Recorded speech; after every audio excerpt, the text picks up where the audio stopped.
Praise the Lord. Hallelujah. Hallelujah. യേശുവേ നന്ദി, യേശുവേ സ്തോത്രം. പാരമ്പര്യത്തിൽ നമ്മ താത്താ പാട്ടികൾ പാടുகிற ഒരു பாட்டு இருந்தது. திருவுடலையும் திருரத்தத்துக்கும் ஆராதனை செலுத்துகின்ற ஒரு பாட்டு.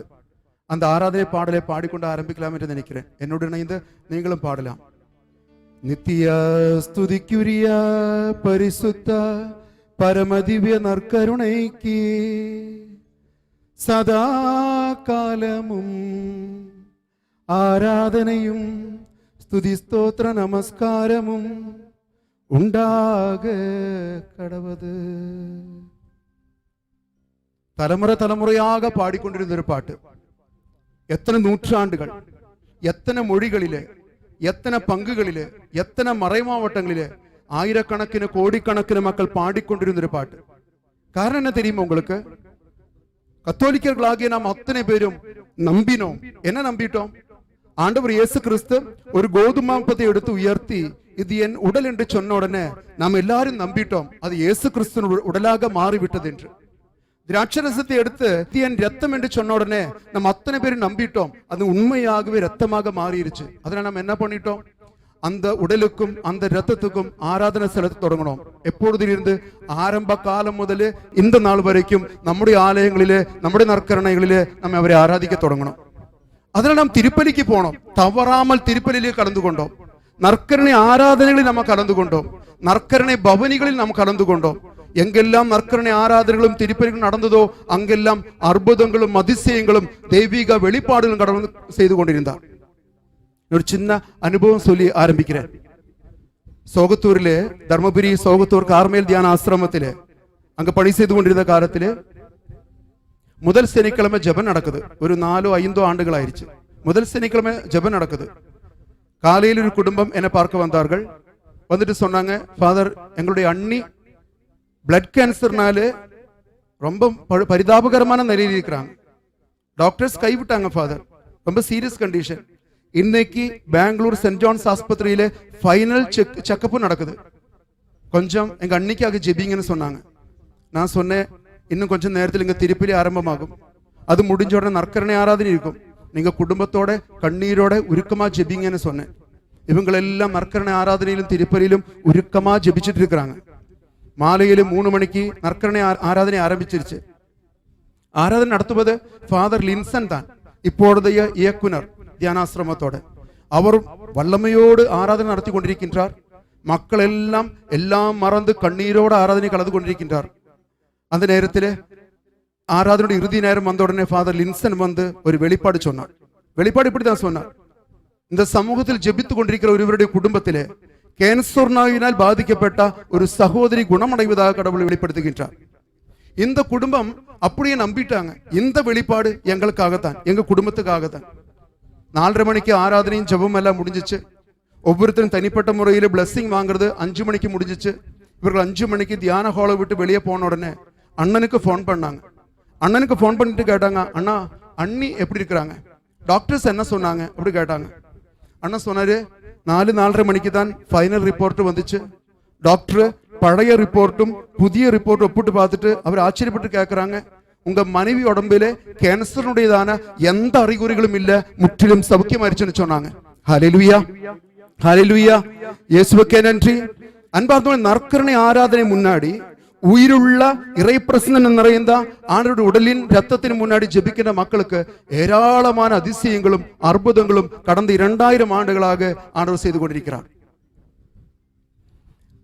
அன்பார்ந்தவர்களே, இந்த நற்கரணை என்பது இயேசு கிறிஸ்துவினுடைய திருவுடலும் திருரத்தமும் என்பது கத்தோலிக்க சபையினுடைய கண்டுபிடிப்பல்ல. அது போப்பாண்டவரோ ஆயர்களோ கண்டுபிடித்து உருவாக்கி கொடுத்த பக்தி முறையல்ல. அது திருச்சபையுடைய ஆரம்ப காலம் முதலே இருந்தது. பைபிளில் நீங்க எடுத்துக்கொண்டால் திருத்துதர் பணியிலே 2வது அதிகாரம் 42வது வசனமும் 46வது வசனமும் என்ன சொல்லுது தெரியுமா?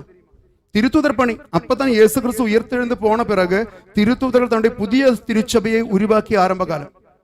புதிய திருச்சபை உருவான ஆரம்ப காலம். 3000 பேர் மனம் மாறிய ஆரம்ப காலம். அப்ப என்ன செய்தார்கள் தெரியுமா?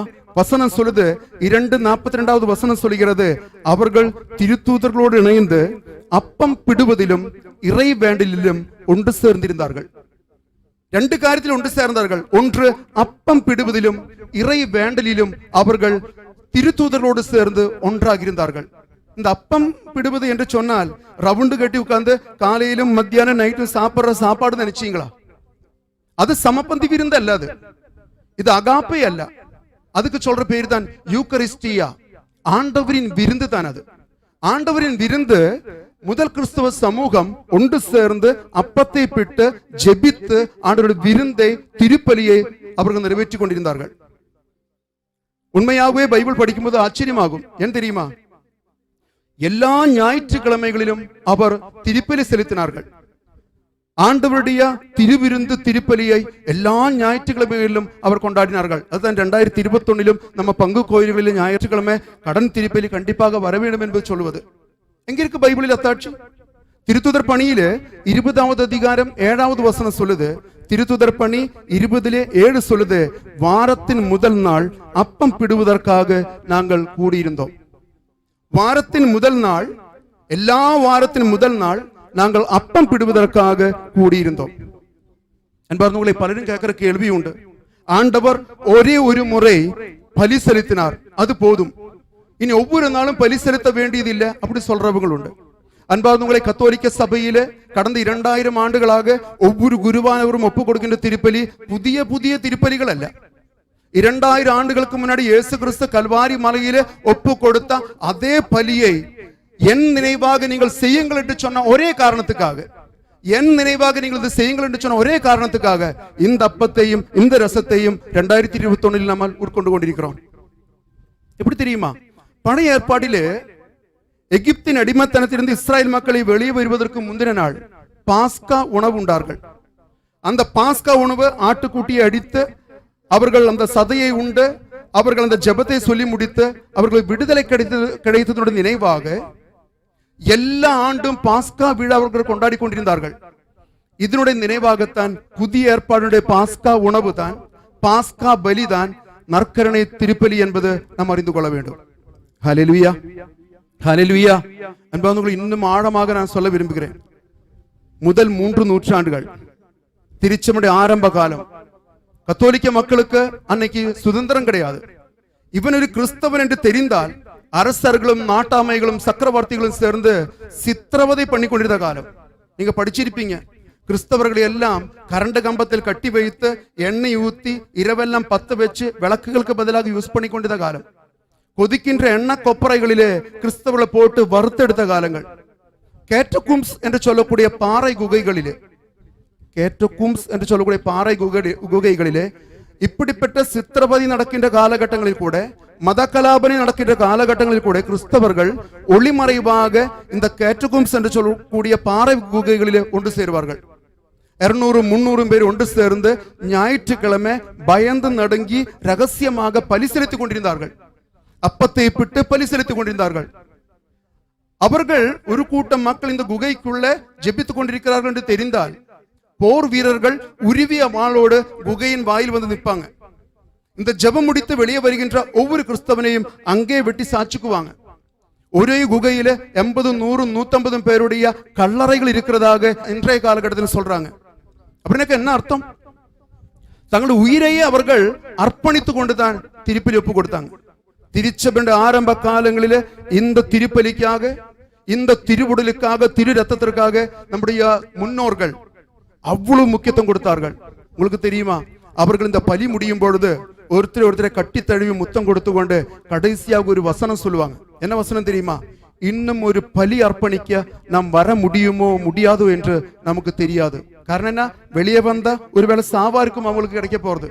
அதை கட்டி முத்தம் கொடுத்து சொல்லுவாங்க, இன்னும் ஒரு திருப்பலி ஒப்பு கொடுக்க நம்மால் வர முடியுமோ முடியாதோ என்று தெரியாது என்று சொல்லி அவங்க அந்த அறையை விட்டு வெளியே போவார்கள். இன்னைக்கு கேரளாவில் உள்ள சிரியன் சர்ச்சில் திருப்பலி முடியும் பொழுது கடைசியாக சொல்லுகின்ற ஜெபம் இதுதான், இன்னும் ஒரு திருப்பலி ஒப்பு கொடுக்க நாங்கள் வர முடியுமோ முடியாதோ என்று எங்களுக்கு தெரியாது. ஹல்லேலூயா, ஹல்லேலூயா. இயேசுவுக்கே நன்றி, இயேசுவுக்கே ஸ்தோத்திரம். அப்படின்னா என்ன அர்த்தம்? திருச்சபை இந்த திருவுடலுக்கு, இந்த திரு ரத்தத்திற்கு, இந்த திருப்பலிக்கு, இந்த நற்கருணைக்கு அவ்வளவு முக்கியத்துவம் கொடுத்து கொண்டிருந்தோம் என்பது அர்த்தம். ஹல்லேலூயா. அன்பானவர்களே, திருச்சபையில ஒரு அலெக்ஸ் ஜோன்ஸ் என்ற ஒரு நபர் உண்டு. அலெக்ஸ் ஜோன்ஸ் இவர் தன்னுடைய வாழ்க்கையுடைய நல்ல பகுதிகள் எல்லாம், வாழ்க்கைയുടെ நல்ல பாகம் எல்லாம் பெந்தகோஸ் சபையில ஒரு சீனியர் பாஸ்டர் ஆகியிருந்தார். பெந்தகோஸ் சபையில் சீனியர் பாஸ்டர். 1998 4 ஆண்டுகளுக்கு முன்னாடி தான் அவர் இறந்து போனார். 1998 வரும்பொழுது அவர் திருச்சபையினுடைய பாரம்பரியங்கள் படிக்க தொடங்கினாராம். பாரம்பரியங்கள் படிக்க தொடங்கும்பொழுது அந்த முயற்சி எங்க போய் நின்னது? அந்த முயற்சி போய் நின்னது சர்ச் ஃபாதர்ஸில் போய் நின்னாங்க. அப்படின்னாக்க என்ன அர்த்தம்? சபையினுடைய மூப்பர்களில் போய் நின்றார். சபையுடைய மூப்பர்களுடைய எழுத்துக்கள் படிக்கும் பொழுது, கடிதங்கள் படிக்கும் பொழுது, புத்தகங்கள் படிக்கும் பொழுது இவர் பூரித்து போய்விட்டார். அன்னைக்குதான் அவருக்கு தெரிஞ்சது உண்மையான திருச்சபை கத்தோலிக்க திருச்சபை தான், உண்மையான வழிபாடு திருப்பலி தான் அப்படின்னு அவர் தெரிந்து கொண்டார். இந்த அறிவு கிடைச்ச உடனே அவர் என்ன பண்ணிட்டார் தெரியுமா? தன்னுடைய சபையில் வந்த பிறகு, இந்த பெந்தகோஸ் சபையில் வந்த பிறகு அவர் பீடத்தில் ஒரு பலிபீடம் போட்டார். கத்தோலிக்க முறைப்படி பலி செலுத்த தொடங்கினார். உடனே மற்ற மக்கள் விட்டுருவாங்களா? இவரை எப்படியாவது பொலிட்டிக்ஸ் பண்ணி இவர் அந்த சபையிலிருந்து வெளியே அனுப்பினாங்க. என்ன செஞ்சார்? 2000 ஆண்டுகளிலே இவர் தன்னோடு கூட 54 பேரை கூட்டிக் கொண்டு கத்தோலிக்க சபையில் சேர்ந்து கொண்டார். ஒரு டீக்கனாக மாறிவிட்டார். மிச்சம் மீதி 2017 வரையிலும் அவர் இறக்கும் வரையிலும் தாய் திருச்சபைக்காக, திருச்சபையுடைய திருப்பலிக்காக அவர் அயராது பாடுபட்டு இறைவார்த்தை உரைத்துக் கொண்டிருந்தார். நான் சொல்றது உங்களுக்கு தெரிஞ்சுக்கணுமா? யூடியூப் எடுத்து அலெக்ஸ் ஜான்சன் அடிச்சு பாருங்க. டீக்கன் அலெக்ஸ் ஜான்சன் அடிச்சால் நிறைய அப்படி அனுபவங்கள் நீங்க பார்க்கலாம். அதே போல கேரளாவில் ஒரு சகோதரர் இருக்கிறாரு. அவருடைய பேரு சஜித் ஜோசப். 2-3 ஆண்டுகளுக்கு முன்னாடி தான் அவர் கத்தோலிக்க சபைக்கு வந்தது. அதுவரையிலும் அசம்பிளிஸ் ஆஃப் காட் என்று சொல்லக்கூடிய சபையில ஒரு பெரிய பாஸ்டர் ஆகியிருந்தார். லட்சக்கணக்கான மக்களுக்கு இறைவார்த்தை உரைத்துக் கொண்டிருந்தவர். நோய்களை நீக்கி பேய்களை ஓட்டி அற்புதங்களும் அடையாளம் செய்து கொண்டிருந்தவர். அவரும் இதே போல அலெக்ஸ் ஜான்ஸ் போலயே இவரு சபையை பற்றி படிக்க தொடங்கினார். சபையுடைய வரலாறு படிக்க தொடங்கினார். அப்பொழுது அவரும் போய் நின்றது சர்ச் ஃபாதர்ஸில் தான். சபையுடைய மூப்பர்களை பற்றி படிக்க தொடங்கினார். அவருக்கும் ஒரு உண்மை தெரிஞ்சது, கத்தோலிக்க சபை தான் உண்மையான சபை, திருப்பலியும் நற்கரணையும் பலிபீடமும் தான் உண்மையானது தெரிந்து கொண்டார். அவர் அவருடைய அசம்பிளிஸ் ஆஃப் காட் சர்ச் விட்டுட்டு அவர் தாய் திருச்சபைக்கு கடந்த 3-4 ஆண்டுகளாக சபைக்காக அயராது பாடுபட்டு கொண்டு இன்னைக்கு வாழ்ந்து கொண்டிருக்கிறார். ஹல்லேலூயா, ஹல்லேலூயா. நான் சொல்வதெல்லாம் நீங்க யூடியூபில் பார்க்கணும். அப்படின்னா என்ன அர்த்தம்? அன்பானவங்களே, பாரம்பரியங்கள் படிக்க தொடங்கும் பொழுது, சபைയുടെ ആഴങ്ങൾ പഠിക്ക തുടങ്ങും പൊഴുത് വെറും ബൈബിളിലുള്ള 4, 8, 10 വസനങ്ങൾ മനപ്പാടം பண்ணி பிரசங்கம் வச்ச போதாது. பாரம்பரியங்கள் படிக்க தொடங்கும் பொழுது இந்த சபை எப்படி உருவாயிருச்சு, யார் இது உருவாக்கியது, எப்படி கஷ்டப்பட்டாங்க, ஆரம்ப காலத்தோட கலாச்சாரங்களும் பக்தி முறைகளும் என்ன, இப்படி எல்லாம் படிக்க தொடங்கும் பொழுது ஆட்டோமேட்டிக்கலி எந்த மகனும் ஆத்மார்த்தமாக படிக்க தொடங்கினால் மறுபடியும் போய் சேருவது தாய் திருச்சபையிலும் திருப்பலியிலும் தான். காரணம், திருப்பலி தான் திருச்சபையினுடைய கிறிஸ்தவனுடைய மைய பொருள் திருப்பலி தான். ஹல்லேலூயா, ஹல்லேலூயா. பயங்கர சீரியஸா பேசிட்டு இருக்கிறேனா? கொஞ்சம் கூல் ஆகுவோம். உங்களுக்கு ஒரு விஷயம் தெரியுமா? நிறைய பேருக்கு நற்கரணை மேல, திருப்பலி மேல, திருவுடல் திருரத்தத்தின் மீது நம்பிக்கை இல்லை. நிறைய பேர் சொல்ற விஷயம் என்ன தெரியுமா? இயேசு கிறிஸ்து ஒரு சிம்போலிக் பிரசன்டேஷன், அடையாள முறையில் சும்மா சொல்லிட்டாரு, இது என் உடல் என்று சொன்ன உடனே பாவம் கத்தோலிக்கர்கள் அதை அப்படியே நம்பிட்டாங்க. அவங்க போய் அதுக்கு முன்னாடி முட்டி போட்டும் அப்படியே உட்கார்ந்துட்டு ஜெபிச்சுட்டு இருக்கிறாங்க. அது சும்மா சிம்போலிக் பிரசன்டேஷன், ஒரு அடையாள முறையில் சொன்னது. எப்படி? நான் உலகின் ஒளி என்று சொன்னது போல, நானே நல்லாயன் என்று சொன்னது போல, நான் திராட்சை செடி நீங்கள் கொடிகள் என்று சொன்னது போல, சும்மா ஒரு அடையாள முறையில் சொன்னது, ஒரு உமையா சொன்னது, இது என் உடல் என்று. நீங்க ஏன் நம்புறீங்க? இப்படி கேட்கிற நிறைய மக்கள் உண்டு இந்த உலகத்திலே. அன்பார்ந்தவர்களே, இயேசு கிறிஸ்து உண்மையாகவே யோவான் நற்செய்தி 6வது அதிகாரத்திலே வெறும் சிம்போலிக் எக்ஸ்பிரஷனாக, பிரசன்டேஷனாக, அடையாள முறையிலே, உவமையாக, கதையாகவே இந்த விஷயத்தை சொன்னார். இனி நான் சொல்ல போறது நீங்க கவனிச்சு கேட்கணும். ஏற்கனவே நான் டென்ஷனா பேசிட்டு இருக்கிறேன். இனி நீங்க கேட்கறது அதை விட கடினமா இருக்கும். ஏன்னு கேட்டா வசன பெருமழை கொடுக்க போறேன். பைபிளிலே யோவான் நற்செய்தி 6வது அதிகாரம் 51வது வசனம் இப்படியாக சொல்கிறது. நல்ல கவனிக்கணும். 6வது அதிகாரம் தொடங்கும் பொழுதே ஆண்டவர் அடிக்கடி சொல்லுகிற விஷயம் என்ன தெரியுமா? நான் விண்ணகத்திலிருந்து இறங்கி வந்த வாழ்வு தரும் உணவு, வாழ்வு தரும் உணவு நானே, வாழ்வு தரும் உணவு நானே, வாழ்வு தரும் உணவு நானே. 1, 2, 3, 4 தடவை சொல்லி முடித்துட்டு இன்னும் தெளிவாக அத்தாட்சிபூர்வமாக ஆண்டவர் சொல்ல விரும்புகிறார். யோவான் நற்செய்தி 6வது அதிகாரம் 51வது வசனத்தில் ஆண்டவர் சொல்லுகிறார், என் சதையை உணவாக கொடுக்கிறேன். எதை? என் சதையை உணவாக கொடுக்கிறேன், அது உலகு வாழ்வதற்காக கொடுக்கிறேன். என் சதையை உங்களுக்கு கொடுக்கிறேன், அது எதற்கு தெரியுமா?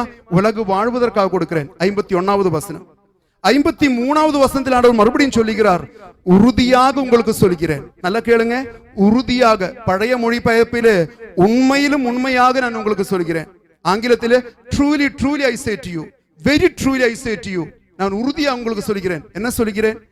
மானிட மகனுடைய சதையை உண்டு இரத்தத்தை குடித்தால் ஒழிய நீங்கள் வாழ்வடைய மாட்டீர்கள். அப்பத்தையும் ரசத்தையும் அல்ல, மானிட மகனுடைய சதையை உண்ண வேண்டும், இரத்தத்தை குடிக்க வேண்டும். அப்படி இருந்தால் தான் நீங்கள் வாழ்வடைவீர்கள். 53வது வசனம். அடுத்தது யோவான் 6:54 அடுத்த வசனம் சொல்லுது, எனது சதையை உண்டு, நல்ல கவனிங்க, என் சதையை உண்டு என் இரத்தத்தை குடிப்பவர் நிலைவாழ்வை கொண்டுள்ளார், இறுதி நாட்களில் நானும் அவரை உயர்த்தெழச் செய்வேன். யாரெல்லாம் என்னுடைய சதை உண்ணுகிறார்களோ, என் ரத்தத்தை குடிக்கின்றார்களோ, அவர்கள் நிலைவாழ்வு அடைவார்கள். அது மட்டுமல்ல, இறுதி நாள் வரும்பொழுது நான் அவர்களை, இந்த சதை உண்டவர்களே, ரத்தத்தை குடித்தவர்களை நான் உயிர்த்தெழச் செய்வேன். அவருடைய வாக்குறுதி தான் அது. அடுத்த வசனம் பாருங்க. அடுத்த வசனம், யோவான் 6:55 அந்த வசனம் இன்னும் தெளிவாக சொல்லுது, என் சதை உண்மையான உணவு, என் ரத்தம் உண்மையான பானம். 4வது தடவை. 5வது வசனம் யோவான் நற்செய்தி 6வது அதிகாரம் 56வது வசனத்தில் ஆண்டவர் சொல்லுகிறார், எனது சதையை உண்டு எனது இரத்தத்தை குடிப்போர் என்னோடு இணைந்திருப்பார், நானும் அவர்களோடு இணைந்திருப்பேன்.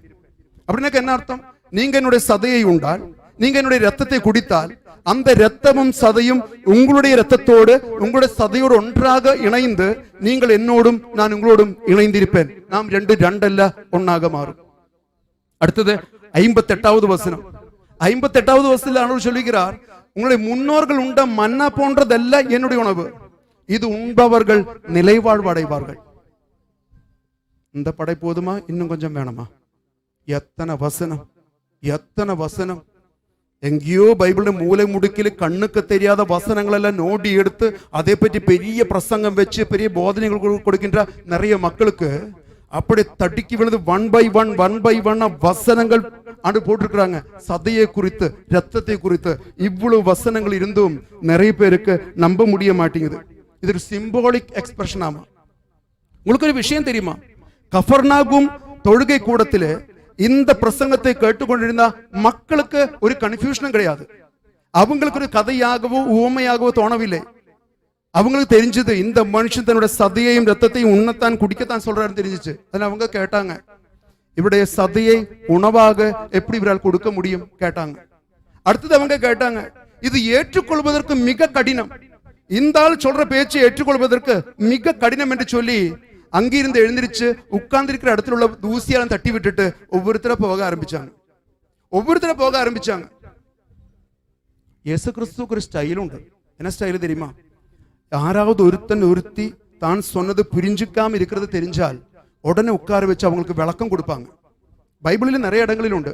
அவர் சொன்னது மக்களுக்கு விளங்கலன்னு வச்சுக்கோங்களேன், உடனே உட்கார வச்சு விளக்கம் கொடுப்பாங்க. உதாரணத்துக்கு ஆண்டவர் ஒரு நாள் சொன்னார், அப்போஸ்தலர்கள் உணவு வாங்கி கொண்டு வரும்போது சமாரியா பெண்மணியினுடைய அருகில் பேசிக் கொண்டிருக்கும் பொழுது இவர்கள் உணவு வாங்கி கொண்டு வருவாங்க. இயேசுக்கு சொல்லுவாங்க, எனக்கு உங்களுக்கு தெரியாத ஒரு உணவு எனக்கு உண்டு. சீடர்களுக்கு தோணுச்சு, யாராவது சில்லி சிக்கனும் பரோட்டாவும் வாங்கி கொடுத்திருப்பாங்களா? யாராவது குஸ்காவும் ரொட்டியும் வாங்கி கொடுப்பாங்களா? சாப்பிட்டாருன்னு சொல்றாங்களே அப்படின்னு அவங்க சந்தேகப்பட்டாங்க. ஆண்டவருக்கு புரிஞ்சிச்சு, இதுங்க 12 பேருக்கு ஒன்றும் விளங்கில்ல. உடனே விளக்கம் சொல்லி கொடுத்தாங்க. எனக்கு ஒரு உணவு இருக்கு என்று சொன்னது நீங்க சாப்பிட்ற சாப்பாடு இல்ல, என் விண்ணக தந்தையின் விருப்பம் நிறைவேற்றுவதுதான் என்னுடைய உணவு சொல்லி கொடுத்தாங்க. யோவான் 11வது அதிகாரத்தில் ஆண்டவர் சொல்லுவார், லாசர் உறங்குகிறார். உடனே எல்லாரும் சொன்னாங்க, அவர் தூங்குறாருனாக்க தூங்கட்டுமே, ஏன் டிஸ்டர்ப் பண்ணணும், சவுக்கியமாகிடுவாரு இப்படி சொன்னாங்க. உடனே ஆண்டவருக்கு தெரிஞ்சு ஒன்றும் விளங்கில போல தோணுது. உடனே விளக்கம் சொல்லி கொடுத்தாங்க. உறங்குகிறார் என்று சொன்னால் அவர் இறந்துட்டார்னு அர்த்தம். இப்படி ஆண்டவருக்கு ஒரு ஸ்பெஷாலிட்டி உண்டு. கேட்கிறவனுக்கு விளங்கவில்லை என்றால் அவரது விளக்கம் சொல்லி கொடுப்பார். ஆனால் இங்கு சதையை பற்றி ரத்தத்தை பற்றி சொல்லுகின்ற இந்த போதனையில ஒவ்வொருத்தனே எழுந்திரிச்சு போறாங்க. ஆண்டவர் யாரையும் கூப்பிட்டு உட்கார வைக்கல. சார் ப்ளீஸ் உட்காருங்க, அண்ணா உட்காருங்க, அக்கா உட்காருங்க. நான் என்ன சொல்ல வந்தேன் தெரியுமா? சதைன்னு சொன்னா இந்த சதை இல்லைங்க, இந்த மாம்சம் இல்லைங்க, சும்மா கோதுமை அப்பம் தான். இந்த ரத்தம் இல்லைங்க, சும்மா திராட்சரசம் தான். டென்ஷன் ஆகாதீங்க, உட்காருங்க. யாரையும் உட்கார வைக்கல. எல்லாரும் போய் முடிகிற வரைக்கும் அசால்ட்டா உட்கார்ந்தாரு அவரு. எல்லாம் போய் முடிஞ்ச உடனே மிச்சம் மீதி இருக்கிறது 12 அப்போஸ்தலர்கள் மட்டும்தான். அவங்ககிட்ட வந்து கேட்ட ஒரு கேள்வி உண்டு, பயங்கரமா நச்சுன்னு ஒரு கேள்வி. கேட்ட கேள்வி என்ன தெரியுமா? நீங்களும் போக விரும்புகிறீர்களா? நீங்களும் போய்விட விரும்புகிறீர்களா? போ, நீங்களும் போ. ஆனா நோ காம்ப்ரமைஸ். நற்கருணை பற்றிய போதனையில, என் சதையை பற்றிய ரத்தத்தை பற்றிய போதனையில நோ காம்ப்ரமைஸ்.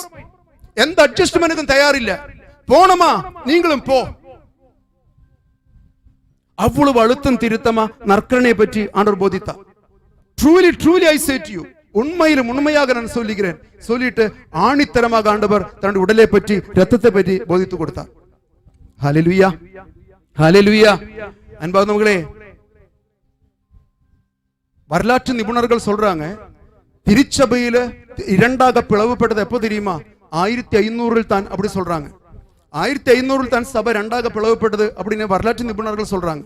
ஆனா எனக்கு தோணுது திருச்சபை பிளவுபட்டது 1500 அல்ல. கஃபர்நாகும் தொழுகை கூடத்திலே யோவான் நற்செய்தி 6வது அதிகாரத்திலே இயேசு கிறிஸ்துவனுடைய திரு உடலையும் திரு ரத்தத்தையும் பற்றி போதனை கொடுத்த உடனே 2 குரூப்பாக பிளந்தது. ஒன்னு, அப்போஸ்தலர்கள் இயேசு கிறிஸ்துவோடு இணைந்து ஆலயத்தில் இருந்தார்கள். இன்னொரு குரூப் இது கேட்பதற்கு கடினம், ஏற்றுக்கொள்ள முடியாதுன்னு சொல்லி போன ஒரு கோஷ்டி இருக்கிறாங்க. இந்த நேரத்தில் தான் திருச்சபை இரண்டாக பிரிஞ்சு போனது. ஹல்லேலூயா, ஹல்லேலூயா. இயேசுவுக்கே நன்றி. இன்னைக்கு நிறைய பேருக்கு திருச்சபையை பிடிக்க மாட்டேங்குது. தாய் திருச்சபையை ஏற்றுக்கொள்ள முடிய மாட்டேங்குது. என்ன சாமி எப்ப பார்த்தாலும் ஒரே பூசை, என்ன சாமி எப்ப பார்த்தாலும் ஒரே நற்கரண ஆராதனை, ஒரே கதை, ஒரே கதாபாத்திர பங்கு சாமியாரு, ஒரே பாடல்கள், ஒரே ஆரம்பம், ஒரே முடிவு. போர் அடிக்குது சாமி. கொஞ்சம் அந்த பக்கம் இந்த பக்கம் போய் வசனம் கேட்டு இறைவார்த்தை கேட்டு நான் வர்றோம்னு சொல்லி நிறைய பேர் தெற்கு மடக்கும் போறாங்க. திருச்சபைக்கு எந்த சங்கடமும் கிடையாது. திருச்சபை சொல்றது என்ன தெரியுமா? நீயும் போனமா, போ. 2000 ஆண்டுகளாக எந்த விதமான காம்ப்ரமைஸும் இல்லாமல் தாய் திருச்சபை இன்னைக்கும் அதே பலிபீடத்தில் அதே பலி செலுத்தி உடலையும் ரத்தத்தையும் ஆசீர்வதித்து உட்கொண்டு கொண்டிருக்கிறோம். இதில் எத்தனை பேர் போனாலும் திருச்சபைக்கு சங்கடம் இல்ல. நீ போனமா, போ. ஹல்லேலூயா, ஹல்லேலூயா. இயேசுவுக்கே நன்றி. அன்பார்ந்தவங்களே, யோவான் 6 சதையை பற்றி ரத்தத்தை பற்றி சொன்னதெல்லாம் ஒரு சிம்போலிக் எக்ஸ்பிரஷனை வச்சுக்கோங்களே, ஒரு உவமையாக கதையாக சொன்னார்னு வச்சுக்கோங்க, விட்டுறலாம். ஆனா இதுக்கு என்ன பதில் சொல்ல முடியும்? மத்தேயு நற்செய்தி, மார்க்கு நற்செய்தி, லூக்கா நற்செய்தி, இந்த 3 நற்செய்திகளிலும் ஆண்டவர் இயேசு கிறிஸ்து பாஸ்கா விருந்து உண்பதற்காக அப்போஸ்தலர்களை சுற்றி அமர வைத்து ஜெபம் ஆரம்பித்து கையில ஒரு கோதுமை அப்பத்தை எடுத்து அவர் சொன்னார், இது என் உடல், நீங்கள் வாங்கி உண்ணுங்கள் சொல்லி கொடுத்தாங்க. அத்தனை பேரும் வாங்கி உண்டார்கள். அடுத்து பாத்திரத்தை எடுத்து சொன்னாங்க, இது என் ரத்தம், நீங்கள் வாங்கி பருகுங்கள் கொடுத்தார். அத்தனை பேரும் வாங்கி பகிர்ந்தார்கள். இது என்ன அடையாள முறையா? இது என்ன கதையா? இது என்ன ஊமையா? இதாவது நம்ப கூடாது.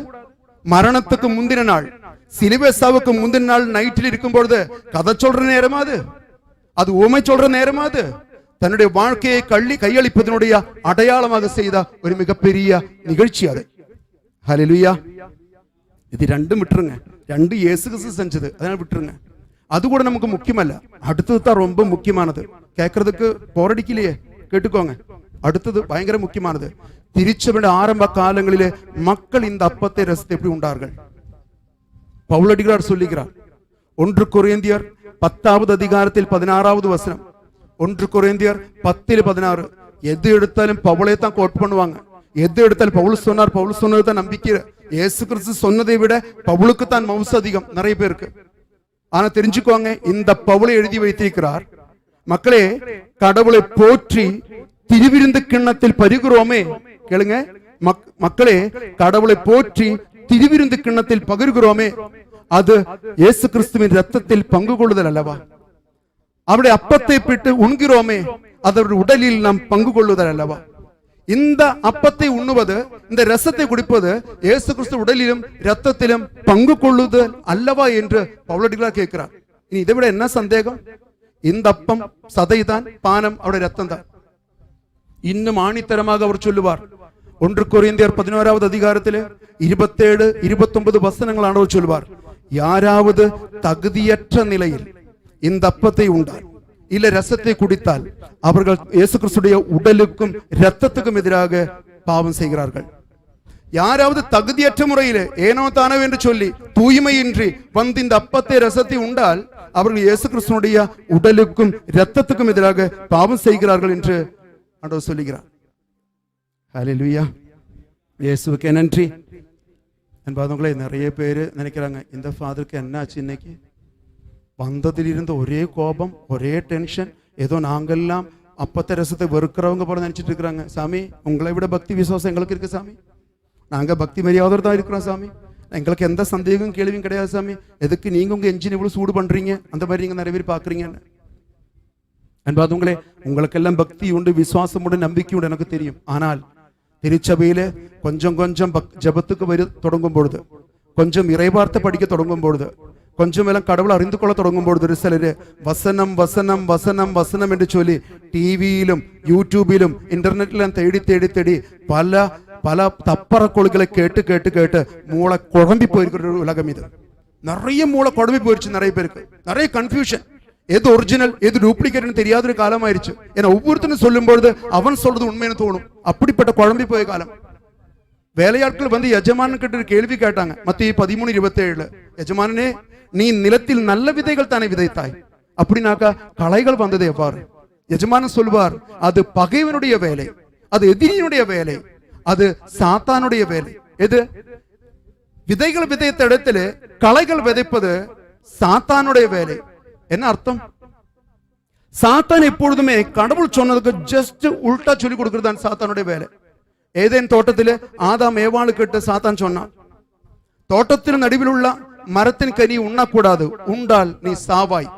தொடக்கத்தில் 3:3 ஏவாள் சொல்றாங்க, தோட்டத்தின் நடுவில் உள்ள மரத்தின் கனி உண்டால் நீங்கள் சாவீர்கள் என்று கடவுள் சொல்லியிருக்கிறாங்க.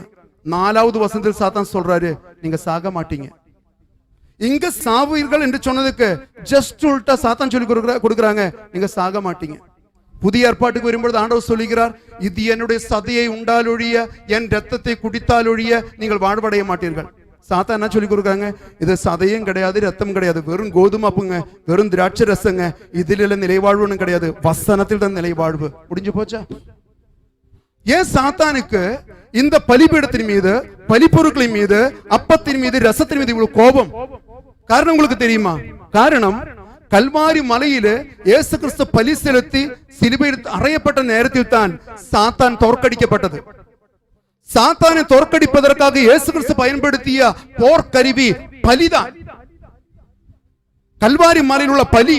இந்த பலி எங்கெல்லாம் நடைபெறுகிறதோ, எங்கெல்லாம் பலிபீடம் உண்டோ, எங்கெல்லாம் பலிப்பொருட்கள் உண்டோ, எங்கெல்லாம் இறை பிரசனம் நிரம்புகிறதோ, அது சாத்தானுக்கு விரலி பிடிக்கும். அதனால அவன் பலிபீடத்துக்கு எதிராக, நற்கரணைக்கு எதிராக எல்லா தப்பற கொள்கைகளும் பரப்ப தொடங்குவான். அதனால தான் இன்னைக்கு நிறைய சபைகளை நீங்க பார்த்திருப்பீங்களே, பலிபீடம் போயிருச்சு, என்ன இருக்குது? பிரசங்க பீடம் இருக்குது. முன்னாடியே கீபோர்டு வச்சிருப்பாங்க, கிட்டார் இருக்கும், ட்ரம்ஸ் இருக்கும், ராக் மியூசிக் இருக்கும். ஆனா அங்க பலியோ பலிபீடம் இருக்காது. சாத்தானுக்கு ரொம்ப சந்தோஷம்.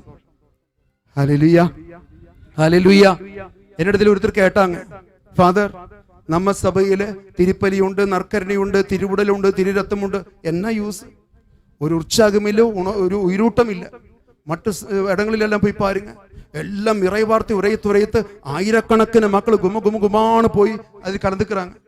நம்ம இதெல்லாம் ஓரம் கட்டி வச்சுட்டு இறைவார்த்தை உரைக்க வேண்டி தானே? ஒருத்தர் சந்தேகம் கேட்டாங்க. நான் சொன்னேன், இயேசு கிறிஸ்து காலத்தில் கூட அவர் இறைவார்த்தை உரைக்கும் பொழுது 5000 பேரு 7000 பேரு அந்த பிரசங்கம் கேட்பதற்கு வந்ததாக சொல்றாங்க. அத்தனை பேருக்கும் ஃபுட்டும் கொடுத்திருக்காங்க, அப்பமும் மீனும் கொடுத்து சூப்பரா நிறைவா சாப்பாடு கொடுத்திருக்காங்க. ஆனா என்ன நடந்துச்சு தெரியுமா? பிரசங்கம் முடியறதுக்குள்ள பைபிள் சொல்லுது, கூடி இருந்தவர்கள் ஆண்டவருக்கு எதிராக முணுமுணுத்தார்கள். கொஞ்சம் பேர் இவர் எப்படி சாகடிக்கலாம் என்று பிளான் பண்ணாங்களாம். வேற கொஞ்சம் பேரு இவனை சிலுவையில் அறையும் என்று சொன்னார்களாம். நான் சொல்றது, இயேசு கிறிஸ்துனுடைய வாழ்க்கையில 3 ஆண்டுகளிலே ஒரு 3 லட்சம் பேருக்கு பிரசங்கம் வச்சாருன்னு வச்சுக்கோங்களேன். அதுல பாதி பேராவது இறுதி நேரத்தில் இயேசு கிறிஸ்துவோட நின்று இருந்தால் அவருக்கு சிலுவை சாவு வந்திருக்காது. கஷ்ட காலத்துக்கு ஒருத்தம் கூட பிரசங்கம் கேட்டவன் கூட வரவில்லை. ஒருத்தம் கூட பிரசங்கம் கேட்டவன் இவனை சிலுவையில் அறையக்கூடாதுன்னு சொல்றதுக்கு வரவில்லை. பிரசங்கத்துக்கு அவ்வளவுதான். ஏன்னு கேட்ட, இன்னைக்கு வசனம் வசனம் வசனம் வசனம் என்று சொல்லி ஆயிரக்கணக்கில் லட்சக்கணக்கில் மக்களுக்கு பிரசங்கம் வைக்க பிரசங்கம் வைக்க பிரசங்கம் வைக்க என்னாச்சு?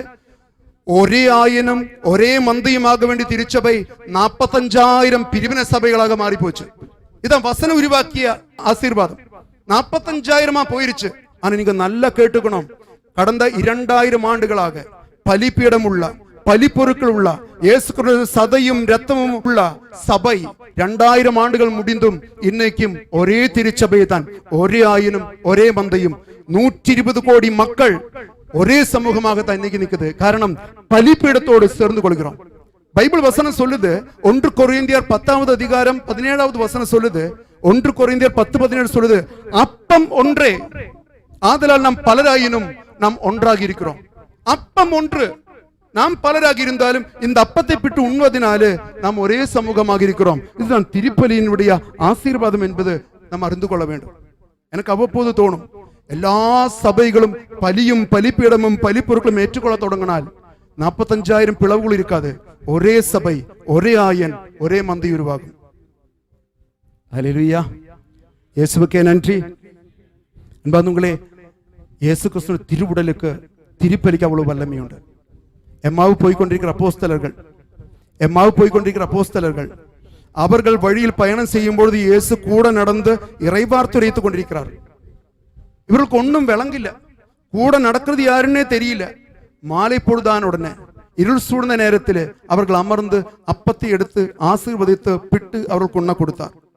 அப்பொழுது பைபிள் சொல்லுது, அவர்கள் கண்கள் திறக்கப்பட்டன. இது ஃபர்ஸ்ட் நடந்தது, கண்கள் திறக்கப்பட்டன. அப்புறம் அவங்களுக்கு தெரிஞ்சிச்சு, கூட நடந்தது வெறும் வழிப்பயணி அல்ல, மாறாக இயேசு கிறிஸ்து என்று உணர்ந்து கொண்டார்கள். இரண்டாவது விஷயம். மூன்றாவது விஷயம் பைபிள் சொல்லுது, அப்பொழுது அவர்கள் சொன்னார்கள், அவன் நம்மோடு இறைவார்த்தை உரைத்துக் கொண்டிருக்கும் பொழுது நம் உள்ளம் பற்றி எரியவில்லையா? அந்த நேரத்தில் ஒன்றும் தோணில்ல. ஆனா நன்மை வாங்கிய பிறகு, திருவுடலை உட்கொண்ட பிறகு அவங்களுக்கு தெரியுது, அவன் வசனம் உரைக்கும் பொழுது உள்ளம் பற்றி எரியவில்லையா? நான்காவது விஷயம் நடந்துச்சு. எனது எருசலேமை விட்டு திருச்சபையை விட்டு எம்மாவு போய்கொண்டிருந்த அப்போஸ்தலர்கள் அந்த பயணம் பாதியில் நிறுத்திட்டு திரும்பவும் எருசலேமுக்கு அப்போஸ்தலரிடம் திரும்பி போனார்கள். ஹல்லேலூயா, ஹல்லேலூயா, இயேசுவுக்கே நன்றி, இயேசுவுக்கே ஸ்தோத்திரம். ஹல்லேலூயா, ஹல்லேலூயா. புரியுதில்லை உங்களுக்கு? அது கடினமோ? வேற வழி இல்லை. சில நாட்களில் டபுள் ஸ்ட்ராங்கா தான் கொடுக்க முடியும். கொஞ்சம் அட்ஜஸ்ட் பண்ணிக்கோங்க, இன்னும் கொஞ்சம் இருக்குது. இது ஒரு தடவை கேட்டவங்களுக்கு புரியாது. அப்போ என்ன செய்யணும் தெரியுமா? 2, 3, 4 தடவை யூடியூப் மறுபடியும் ஆன் பண்ணி வசனம் குறிச்செடுத்து ஆழமாக கவனிச்சாக்கா நிறைய புரியும். இது என்ன விஷயம்னு கேட்டால், நிறைய கருத்துக்கள் கொஞ்ச நேரத்துக்குள்ள சொல்லி முடிக்கிறதுனால நான் அதிவேகத்தில் இந்த குடுகுடுகாரம் பேசுகிற மாதிரி பேசிட்டு இருக்கிறேன். ஏற்கனவே தமிழ் அறவுரை, அதில் வேற இவ்வளவு ஃபாஸ்ட்டாக பேசுறவங்களுக்கு என்ன விளங்கும்? வேற வழி இல்லை, இப்படி பேசித்தான் ஆகணும். பொறுமையாக உட்காந்து கேளுங்க. ஹல்லேலூயா. அடுத்த ஸ்டெப்புக்கு போகட்டுமா? அன்பார்ந்தவர்களே, பழைய ஏற்பாடு காலத்தில் எல்லாரும் சொல்லுவாங்க, கடவுள் கண்ணுக்கு புலப்படாதவர், கடவுள் உருவம் இல்லாதவர், கடவுள் யாராலும் பார்க்க முடியாதவர், இப்படிதான் சொல்லுவாங்க. கடவுளை யாரும் பார்த்ததில்லை, கடவுளுக்கு உருவம் இல்லை, கடவுள் கண்ணுக்கு புலப்படாதவர், அப்படிப்பட்ட கடவுளை பற்றி தான் பேசிக் கொண்டிருந்தார்கள். உண்மை என்ன தெரியுமா? பழைய ஏற்பாடினுடைய கடவுள் அப்படிப்பட்ட கடவுள் அல்ல. பழைய ஏற்பாடினுடைய கடவுள் மக்கள் கூட வாழ விரும்பிய கடவுள், மக்கள் கூட பயணம் செய்ய விரும்பிய கடவுள், மக்கள் கூட வாசம் செய்ய விரும்பிய கடவுள். அதனால்தான் உடன்படிக்கை பேழை உருவாக்கிக்கிட்டு அந்த இஸ்ரேல் மக்கள் எங்கெல்லாம் போனார்களோ, அவர்கள் யோர்தான் நதி கடந்தால் அவர்கள் கூட, அவர்கள் எரிக்கோ கோட்டை உடைக்க போனால் அவர்கள் கூட, போருக்கு போனால் அவர்கள் கூட, அவர்கள் கூடாரம் அடித்து ஒன்று சேர்ந்து வாழ்ந்தால் அவர்கள் மத்தியில், மக்கள் மத்தியில் வாழ்ந்த கடவுள் தான் பழைய ஏற்பாடு கடவுள். உங்களுக்கு தெரியும், இந்த வாக்குத்தத்த பெட்டகத்துக்குள்ள உடன்படிக்கை பேழைக்குள்ள என்ன இருந்தது? மன்னா இருந்தது. 10 கட்டளைகள் அடங்கிய 2 கற்பலைகள் இருந்தது. ஆரோனுடைய கோல் இருந்தது. இது 3 தான் அதுக்குள்ள. அதுக்கு அவ்வளவு மவுசு, யாருமே கிட்ட போகக்கூடாது. குருக்கள் மட்டும்தான் அதை சுமந்து கொண்டு போனோம், வேற யாரும் கிட்ட போகக்கூடாது. ஒரு நாளைக்கு இந்த உடன்படிக்கை பேழை சுமந்து கொண்டு போகும் பொழுது அது அப்படி சாஞ்சிருச்சு விழுற அளவுக்கு. உடனே பாவம் ஊசா என்ற மகன் வந்து கை வச்சு தாங்கி கொடுத்தார். அந்த மனுஷன் இறந்து போயிட்டாராம். அவ்வளவு ஷாக் அடிக்கிற அளவுக்கு பவர்ஃபுல் ஏது? உடன்படிக்கை பேழை பழைய ஏற்பாடு காலத்தில். ஆனால் புதிய ஏற்பாடினுடைய உடன்படிக்கை பேழை என்ன தெரியுமா? இந்த நற்கரணை பெட்டி தான். இந்த நற்கரணை பெட்டி தான். நற்கரணை பெட்டியிலே மன்னா அல்ல, ஆரோனின் கோல் அல்ல, 10 கட்டளடங்கிய கற்பலைகள் அல்ல, வார்த்தை மனு உருவான இயேசு கிறிஸ்து. வார்த்தை மனு உருவான உயிருள்ள கடவுள் இயேசு கிறிஸ்து. இன்னைக்கு கஷ்ட காலத்துல நிறைய பேருக்கு வார்த்தை இன்னும் மனு உருவாகவே இல்லை. வார்த்தை வார்த்தையாகவே இருக்குது. வசனம் வசனம் வசனம் பைபிள் மட்டும்தான் உண்டு. வார்த்தை இன்னும் மனு உருவாகாத எத்தனையோ அப்பாவி மக்கள் தெரியுமா? சேலத்திല് சூரமங்கலம் பங்கு உண்டு. சூரமங்கலம் பங்கு கோயில். அங்க பங்கு தந்தையா இருந்த இருதயராஜ செல்வம் ஃபாதர் என்னிடத்துல ஒரு நிகழ்ச்சி சொன்னார். ஒரு நாளைக்கு கிறிஸ்துவ சமயத்தை சாராத ஒரு சகோதரன் வாஸ்துசாஸ்திரம் பார்க்கிறவர் ஒருவர் அந்த வளாகத்துக்குள்ள வந்தார். ஃபாதரும் அவரு சுத்தி முத்தி நடக்கும் பொழுது, வளாகத்தை சுத்தி நடக்கும் பொழுது அவர் ஃபாதர் கிட்ட ஒரு விஷயம் சொன்னாங்க. ஃபாதர், இந்த வளாகத்துக்குள்ள வந்த உடனே வந்ததில் இருந்து ஏதொரு ஒரு பாசிட்டிவ் அலை, தெய்வீக அலை என்னை தாக்கி கொண்டிருக்குது. குறிப்பா அந்த கட்டிடத்துக்கிட்ட இருந்து தான் வருது அப்படி சொன்னாங்க. ஃபாதர் சொன்னாங்க, அந்த கட்டிடம் எங்களோட நற்கரணை சாப்பல் தான். அங்கே உட்கார்ந்தா மக்களை ஆண்டவரை ஆராதித்துட்டு இருப்பாங்க. இந்த ஆளு கேட்டாரு, ஃபாதர் நம்ம அதுக்குள்ள போலாமா, அப்படி போறதுக்கு அனுமதி உண்டா அப்படின்னு கேட்டாங்க. ஃபாதர் சொன்னா, ஓ எஸ், தாராளமா போகலாம். அந்த ஆளை கூட்டி நற்கரண ஆலயத்துக்குள்ள போனாங்களாம். இந்த ஆள் நற்கரண ஆலயத்தில் அழகாக ஜோடித்திருக்கிற அந்த ஜோடனைகள் எல்லாம் பார்த்து கொண்டிருக்கும் பொழுது டக்குன்னு அவர் நின்றுட்டு ஃபாதர் கிட்ட சொன்னாங்க, ஃபாதர், ஒரு பாசிட்டிவ் வைப்ரேஷன், ஒரு தெய்வீக அலை வருவதா சொன்னேனே, அது எங்கிருந்து தெரியுமா? அந்த வெள்ளை கலர்ல ரவுண்டா இருக்குல்ல, அங்கிருந்து அந்த பாசிட்டிவ் வைப்ரேஷன் வருது. நற்கரணை காண்பித்து கொண்டு சொல்லுகிறார். அங்க நற்கரணை இருக்கிறதுனால அங்கிருந்து புறப்படுகின்ற அலைகள் அந்த ஆலயத்தில் மட்டுமல்ல, ஆலய வளாகம் மட்டும் நிரம்பிக் கொண்டிருக்கிறதாம். காரணம், கடவுளுடைய இயேசு கிறிஸ்து இருக்கின்ற இடங்களில தெய்வீக வல்லமை, தெய்வீக ஆசீர்வாதம் நிரம்பும். அது நற்கரனுடைய பவர் என்பது. அதனால்தான் அகிலுலக புகழ் பெற்ற பென்னி ஹின் என்ற ஒரு இவாஞ்சலிஸ்ட், நீங்கள் கேள்விப்பட்டிருப்பீங்க. பென்னி ஹின் என்ற ஒரு மனுஷன், அவர் எங்கேயாவது பிரசங்கம் வைக்க போனா லட்சக்கணக்கான மக்கள் தான் கூடுவாங்க. இந்த பென்னி ஹின் ஒரு நாள் சொன்னார், உலகத்தில் உள்ள எல்லா சபைகளிலே மிக அதிகமான அதிசயங்கள் அற்புதங்கள் நடக்கின்ற சபை எதுன்னு கேட்டால் கத்தோலிக்க திருச்சபை தான். காரணம், கத்தோலிக்க திருச்சபையில் தான் ஆண்டவருடைய உண்மையான பிரசன்னம் உண்டு. அதுக்கு காரணம், அவருக்கு திருப்பலி உண்டு, நற்கரணை உண்டு, ஆண்டவருடைய உடலும் ரத்தமும் கத்தோலிக்க திருச்சபையில் உண்டு. அவர்கள் இது தம்பட்டம் அடிச்சு பறைசாற்றவில்லை, இருந்தாலும் அதிசயங்களும் அற்புதங்கள் நடக்குது தாய் திருச்சபையில் தான் என்று அவர் சொன்னார்.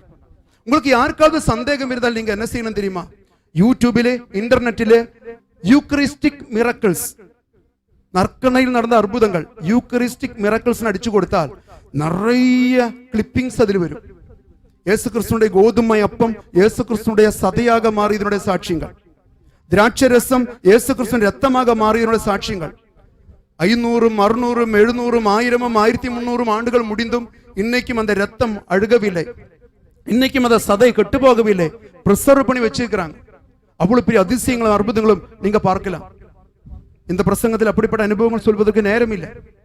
நிறைய அற்புதங்கள், அடையாளங்கள் உண்டு. அப்ப ஆட்டோமேட்டிக்கலா ஒரு குண்டக்க மண்டக்க கேள்வி நிறைய பேருக்கு வரும். என்ன கேள்வி தெரியுமா? ஏன் ஃபாதர், இந்த 2000 ஆண்டுகளுக்குள்ள அங்கிங்கி மட்டும்தான் இந்த கோதுமைப்பம் சதையா மாறணுமா? அங்கிங்கி 2, 3, 10, 100 இடத்தில் மட்டும்தான் இந்த திராட்சரச ரத்தமா மாறணுமா? எல்லா நாளும் எல்லா திருப்பலியிலும் இந்த கோதுமையப்பம் சதையா மாற வேண்டியதானே? எல்லா ஆலயங்களிலும் எல்லா திருப்பலிகளிலும் இந்த திராட்சரச ரத்தமாக மாற வேண்டியதானே? அப்ப சந்தேகமே இருக்காது, கேள்விகளே இருக்காது, எல்லாரும் வந்துருவாங்கல்ல. ஏன் ஆண்டவர் இந்த திராட்சரசத்தை ரத்தமாக மாற்றுவதில்லை? ஏன் ஆண்டவர் எல்லா திருப்பலிகளிலும் இந்த கோதுமை அப்பத்தை உடலாக மாற்றுவதில்லை என்று கேட்டால் காரணம் இவ்வளவுதான். இப்ப என்னுடைய மறையுரை கேட்டுக்கொண்டிருக்கிற இந்த மக்களில் யாராவது மனித ரத்தம் டெய்லி குடிக்கிறவங்க உண்டா? நான் இதுவரை குடிச்சதில்லை. நம்ம யாரும் குடிக்க மாட்டோம், மனித ரத்தம் குடிக்க மாட்டோம். ஒரு சிலர் ஆட்டு ரத்தம் வாங்கிட்டு வந்து வறுவல் செஞ்சு சாப்பிடுவாங்க. ஆனா மனித ரத்தம் நம்ம குடிக்க மாட்டோம். யாராவது, எத்தனையோ பேர், நம்ம இந்த பிரசங்கம் கேட்கிற எத்தனையோ பேரு நான்வெஜ் சாப்பிடாதவங்க உண்டு. சோ எல்லா காலகட்டத்திலும் உள்ள எல்லா மக்களும் உள்ளுக்குள்ள நுழைய வேண்டும் என்பதற்காகத்தான் இந்த கோதுமை அப்பத்தை, இந்த திராட்சை ரசத்தை, அதோட தன்மையை மாற்றாமல் ஆண்டவர் அதுக்குள்ள வாசம் செய்கிறார் என்று அறிந்து கொள்ள வேண்டும். ஹல்லேலூயா. வலதுகரமே உயர்த்தி சொல்லுவோமா? ஹல்லேலூயா. இயேசுவுக்கே நன்றி, இயேசுவுக்கே ஸ்தோத்திரம். ஒரு சின்ன விஷயம் சொல்றேன். இது என் உடல், இதல்ல கோதுமை அப்பம். ஒரு உதாரணத்துக்கு சொல்றேன், எங்க கோதுமை அப்பம் இல்ல, இது என் உடல் என்று சொல்லிட்டு யாராவது நம்பவில்லை என்று சொல்லுங்கள், நினைத்துக் கொள்ளுங்கள். இயேசு கிறிஸ்து சொன்னார், இது என் உடல் என்று சொன்னார். இது யாராவது சந்தேகப்படுறார்கள் என்று வைத்துக் கொள்ளுங்கள். இது உண்மையை உடலா, கோதுமை அப்பம் தானே, இப்படி சந்தேகப்படுறாங்கன்னு வச்சுக்கோங்களேன். என்ன ப்ராப்ளம் தெரியுமா? நம்ம சொல்லாம சொல்ற விஷயம் ஆண்டவரு பொய் சொல்றாரு. ஏசு ஆண்டவர் பொய் சொல்றாரு. ஆண்டவர் பொய் சொல்லுவாரா? அவர் பொய் சொல்ல மாட்டார். அப்போ நான் நம்பியே ஆக வேண்டும். அன்பானவர்களே, வெறும் 5 அப்பம் 5000 பேருக்கு பெருகி கொடுத்தவர், தண்ணீரை திராட்சரசமாக மாற்றியவர், கடலின் மீது நடந்தவர், இறந்து 3ஆம் நாள் உயிர்த்தெழுந்தவர், மூடப்பட்ட கதவு திறக்காமலே அந்த அறைக்குள் கடந்து வந்தவர், அவருக்கு ஒரு கோதுமை அப்பத்துக்குள்ளேயும் ஒரு திராட்சரசத்துக்குள்ளேயும் உள்ள நுழைய முடியாதா? கடவுள் எப்படி ஒரு அப்பமாக மாறலாம்? இதுதான் அடுத்த கேள்வி. கடவுள் தன்மையை ஒரு பொருட்டாக நினைக்காமல் கடவுள் தன்மையை விட்டு மனிதனானவர், மனித தன்மையும் கடவுள் தன்மையும் விட்டு என் அப்பமாக மாறக்கூடாதா? ஏன் ரசமாக மாறக்கூடாதா? உலகம் முடியும் மட்டும் நான் உங்களோடு இருப்பேன் என்று சொன்னதுக்கு அத்தாட்சியாக அப்பத்தின் வடிவத்தில் வரக்கூடாதா? ஏன் நாம அவருக்கு ரெஸ்ட்ரிக்ஷன் கொடுக்கிறோமா? கடவுளால் முடியும் என்பார்களே. ஹல்லேலூயா. இயேசுவுக்கே நன்றி, இயேசுவுக்கே ஸ்தோத்திரம். ஹல்லேலூயா. எங்களுடைய இறையியல் கிளாஸுகளிலே, தியாலஜி கிளாஸுகளிலே இயேசு கிறிஸ்துவின் திருவுடலை பற்றியும் திருரத்தை பற்றியும் நிறைய கிளாஸுகள் கொடுத்தாங்க. ஏற்கனவே போன வாரம் சொன்னது போல பயங்கர கடுமையாக இருந்தது. அவங்க கேள்வி கேட்கறாங்க, சப்ஸ்டன்ஸ் மாறுதா எசன்ஸ் மாறுதா? சப்ஸ்டன்ஸும் எசன்ஸும் ஒட்டுக்கா மாறுதா? இது இல்ல ரெண்டும் மாறாம இருக்குதா? டிரான்ஸ்சப்ஸ்டான்சியேஷன், கான்சப்ஸ்டான்சியேஷன். நாவும் சுழுக்குதுங்க சொன்னா, அவ்வளவு பெரிய பெரிய வார்த்தைகள். இதெல்லாம் சொல்லி கிளாஸ் நடத்துறாங்க. நான் ஓரங்கட்டி உட்கார்ந்து உள்ளுக்குள்ள சிரிக்கிறேன். ஏன் தெரியுமா? அந்த தியாலஜியன் சொன்னது, அந்த இறையியல் ஞானி சொன்னது, அந்த அறிவியல் ஞானி சொன்னது, இதெல்லாம் அத்தாட்சி கொடுக்குறாங்க. இதெல்லாம் நமக்கு எதுக்கு? சொல்ல வேண்டியவர் சொல்லி முடித்தார். இது என் உடல் என்பது சொல்ல வேண்டியவர் சொல்லி முடித்தார். இனி இயேசு கிறிஸ்துவை விட பெரிய இறையியல் ஞானி, பெரிய சயின்டிஸ்ட், பெரிய சைக்காலஜிஸ்ட் யார் இருக்கு? சொல்ல வேண்டியவர் சொல்லி முடித்தார் என் உடல் என்று. அதுக்கு மேல நமக்கு அத்தாட்சிகள் தேவையில்லை. அன்பானவர்களே, ஒரு இளம் காற்றில் பறந்து போகக்கூடிய கோதுமை அப்பத்திலே ஒரு காற்றையும் புயலையும் அடக்கியவன் இருக்கிறார் என்று நம்புவதுதான் கிறிஸ்தவ வாழ்க்கை. ஹல்லேலூயா, ஹல்லேலூயா. ஒரு இளம் தென்றலிலே பறந்து போகக்கூடிய ஒரு கோதுமை அப்பத்திலே ஒரு காற்றையும் புயலையும் அடக்கியவன் இருக்கிறார் என்று நம்புவதுதான் ஒரு கிறிஸ்தவ வாழ்க்கை. ஆங்கிலத்தில் சொல்லுவாங்க, for those who believe no proof is needed, for those who do not believe no proof is sufficient. என்ன அர்த்தம்? நம்புகிறவனுக்கு எந்த அத்தாட்சிகளும் தேவையில்லை. நம்பாதவனுக்கு எத்தனை அத்தாட்சிகள் கொடுத்தாலும் பிரயோஜனம் இல்லை. ஹல்லேலூயா, ஹல்லேலூயா. இதில் ஆண்டவர் இருக்கிறார், இதில் இயேசு கிறிஸ்து இருக்கிறார். இது உயிருள்ள நிலையான வாழ்க்கைக்கானது. வரலாறு எடுத்து படிக்கும் பொழுது 13ஆவது நூற்றாண்டில் வாழ்ந்த புனித காத்ரின் என்ற அம்மா 12 ஆண்டுகள் நற்கரனை மட்டும் உட்கொண்டு வாழ்ந்தார். 12 ஆண்டுகள் நற்கரனை மட்டும் உட்கொண்டு புனித காத்ரின் வாழ்ந்தார். சுவிட்சர்லாந்தில் உள்ள புனித நிக்கோலாஸ் 20 ஆண்டுகள் நற்கரனை மட்டும் உட்கொண்டு வாழ்ந்தார்கள். நமக்கெல்லாம் காலையில 5 தோசை 2 இட்லி, 10 மணிக்கு வடை பஜ்ஜி டீ, மத்தியானம் கட்டுன சாம்பார் ரசம் சாதம், அப்புறம் நைட்டு சாயந்தரம் நைட்டு இவ்வளவு சாப்பிட்டுட்டு எனர்ஜி வர மாட்டேங்குது. அவங்களுக்கு வெறும் இவ்வளோண்டு 10 பைசா ரவுண்டில் உள்ள சின்ன கோதுமை அப்பத்தை சாப்பிட்டு 12 ஆண்டுகளும் 20 ஆண்டுகளும் வாழ்ந்தார்களாம். மறுபடியும் நான் சொல்லுகிறேன், இன்டர்நெட் தேடுங்கள், அதில் இருக்குது. நற்கரனை மட்டும் உட்கொண்டு வாழ்ந்தா எத்தனை புனிதர்களும் புனிதைகளும் தெரியுமா? அன்பார்ந்தவர்களே, ஏன் நிறைய பிரிவின சபைகள் இயேசு கிறிஸ்துவனுடைய உண்மையான பிரசன்னத்தை நற்கரணையில் நம்புவதிலே தெரியுமா? இது ரொம்ப முக்கியமான பாயிண்ட், நீங்கள் காது கொடுத்து கேட்கணும். ஏன் நிறைய பிரிவின சபைகள் இயேசு கிறிஸ்துவனுடைய திருவுடலையும் திருரத்தையும் நம்புவதில்லை என்று தெரியுமா? பலி வேண்டாம் என்று சொல்வது காரணம் என்ன தெரியுமா? பலிபீடத்தை ஏன் நம்புவதில்லை என்று தெரியுமா? காரணம் சொல்லித்தரேன். 1500 திருச்சபை 2ஆக பிளரும் பொழுது, புரொட்டஸ்டன்ட் சபையும் கத்தோலிக்க சபையும் 2ஆக பிளரும் பொழுது, கத்தோலிக்க சபையிலிருந்து பிரிந்து போனது மார்ட்டின் லூதரும் ஜான் கால்வினும் தான். இவங்க 2 பேர்ல மார்ட்டின் லூதர் வெறும் ஒரு குருவானவர் மட்டும்தான், ஒரு பிரீஸ்ட் மட்டும்தான். அவர் ஒரு ஆயர் அல்ல, பிஷப் அல்ல. அப்போஸ்தலிக பாரம்பரியம் என்ன?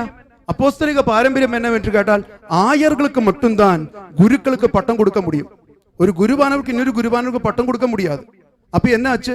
பிரிவின சபைகளை பிரிஞ்சு போனவர்களுக்கு ஆயர் இல்லாமல் போனதுனாலே குருக்களுக்கு பட்டம் கொடுக்க முடியாம போயிடுச்சு. ஆயர்கள் உருவாகாமல் போயிருச்சு. அதனால அவர்களுக்கு குருத்துவம் இல்லை, அவருக்கு பலி இல்லை, பலிபீடம் இல்லை, காணிக்க பொருட்கள் அங்கே இல்லை. இதுதான் காரணம். ஆனா நிறைய சபைகளில் இன்னைக்கு பிஷப்போட உடுப்பு போட்டுட்டும் சாமியாரோட உடுப்பு போட்டு எல்லாம் நிறைய பேர் நடக்கிறாங்க. அது இப்ப மாறுவேட போட்டிக்கு பிள்ளைங்க ஸ்டேஜில் வேஷம் போட்டு வருவாங்களே, அதே மாதிரி தான். அவங்க ஜெபிச்சதுக்காக ஒரு கோதுமை அப்பம் இயேசு கிறிஸ்துவின் உடலாக மாறாது, திராட்சை ரசம் ரத்தமாக மாறாது. எப்படி சொல்ல முடியும்? நான் பொறாமையினால பேசுறேனா, இல்ல அவங்களை வேணும்னு சாடுறேனா? இல்ல, அவங்க ஜெபித்தால் அது இயேசு கிறிஸ்துவின் உடலோ ரத்தமோ ஆகாது. காரணம் அவங்களுக்கு குருத்துவம், குருப்பட்டம் இல்ல. அத்தாட்சி நான் கொடுக்கிறேன். எப்படின்னு கேட்டா, பெங்களூர்ல செமினாரியில் படிக்கிற காலம் 97-2000 காலகட்டம். அந்த காலகட்டத்தில் பெங்களூரில் உள்ள பல கத்தோலிக்க கோயில்களிலும் இரவு நேரங்களிலே கல்வர்கள் வந்து நற்கரணை பெட்டி உடைத்து நற்கரணை திருடி கொண்டு போறாங்க. பல பங்குகளிலே நற்கரணை பெட்டி உடைத்து நற்கரணை திருடி கொண்டு போறாங்க. எங்களுக்கெல்லாம் ஆச்சரியமா இருந்தது. என்னடா இது, உண்டியில உடைச்சு கொண்டு போனா புரிஞ்சுக்கலாம், ஆம்பிளிஃபயர் எடுத்துட்டு போனா புரிஞ்சுக்கலாம், டிவியோ கேமராவோ கொண்டு போனா புரிஞ்சுக்கலாம். இது எல்லாம் அங்கேயும் இருக்குது. கொண்டு போறது நற்கரணை மட்டும் எடுத்துட்டு போறாங்க. அப்படி ஒவ்வொன்றா கொண்டு போய் இதை போய் கேள்விப்பட்டு இருக்கிறேன் நான். கொஞ்ச நாள் கழிச்சு நாங்க இருக்கிற எங்க செமினாரி கோயிலையும் உடைச்சு நற்கரணை எடுத்துட்டு போயிட்டாங்க. எங்க ரெக்டர் ஃபாதர் வந்தாங்க. நாங்க 200க்கும் மேல் பிரதர்ஸ் எங்களை எல்லாம் கூப்பிட்டு சொன்னாங்க, இது ஒரு சாக்ரிலீஜ் தான், டெசக்ரேஷன் தான், அவன் நிந்தனை தான் நற்கரணைக்கு. அதனால இதுக்கு பரிகாரம் செய்து ஒரு நாள் ஃபுல்லா உபவாசம் இருந்து ஆராதனை செலுத்தணும்னு சொன்னாங்க. யாரு ஒருத்தன் மதம் நற்கரணை பெட்டி உடைத்து நற்கரணை கொண்டு போனதுக்கு வாலிப வயசுள்ள நாங்க பிரதேசம் 200க்கும் மேற்பட்டவர்கள் அன்னைக்கு ஃபுல்லா உபவாசம் இருந்து ஆலயத்தில் இருந்து அன்றைக்கு நற்கரணை நடத்திட்டு இருந்தாங்க. அன்னைக்கு நாங்க ஸ்டடி பண்ணோம், ஏன்டா அந்த நற்கரணை மட்டும் எடுத்துட்டு போறாங்க அப்படி ஸ்டடி பண்ணோம். அப்பதான் ஒரு உண்மை தெரிஞ்சது. என்ன உண்மை தெரியுமா? பெங்களூர்ல அந்த காலகட்டங்களிலே சாத்தானை ஆராதிக்கின்றவர்கள் இருந்தார்கள். இன்னைக்கும் இருக்குது. பெங்களூரில் இருக்கு, சென்னையில் இருக்கு, எர்ணாகுளத்தில் இருக்கு, பெரிய பெரிய சிட்டிகளில் எல்லாம் சாத்தானை வழிபடுகின்ற ஆளுகள் இருக்கிறாங்க. சாத்தானை ஆராதிக்கின்றவர்கள். அவர்களுடைய ஆராதனையுடைய பேரு தான் பிளாக் மாஸ், கருப்பு பூசை.